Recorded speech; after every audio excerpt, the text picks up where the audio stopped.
Cùng với các dự án trọng điểm trên địa bàn tỉnh Đồng Tháp, ngay sau kỳ nghỉ Tết Nguyên đán Bính Ngọ, tại công trường thi công phân đoạn Long Bình Đèn Đỏ thuộc giai đoạn 1, dự án đường tỉnh 864 nằm ở phía đông của tỉnh, các kỹ sư công nhân đã bắt tay ngay vào công việc, nhanh chóng trở lại nhịp độ khẩn trương trên từng mét đường. Phân đoạn Long Bình Đèn Đỏ có tổng chiều dài gần 15 km, mặt đường láng nhựa rộng 11 m, nền đường rộng 12 m, đạt cấp 3 đồng bằng, với giá trị khoảng 487 tỷ đồng. Ngay sau kỳ nghỉ Tết, trên các công trường, hơn 80 thiết bị và khoảng 100 kỹ sư công nhân tập trung thi công để đẩy nhanh tiến độ. Đến nay, phân đoạn Long Bình Đèn Đỏ đạt khoảng 85% khối lượng, vượt khoảng 15% kế hoạch.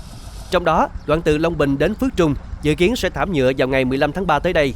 Để đạt mục tiêu về đích sớm hơn 2 tháng so với kế hoạch, tức vào ngày 30 tháng 4 năm 2026, chủ đầu tư dự án yêu cầu các đơn vị thi công tập trung tối đa nguồn lực, tăng ca tăng kíp để nhanh tiến độ, đảm bảo chất lượng an toàn và vệ sinh môi trường.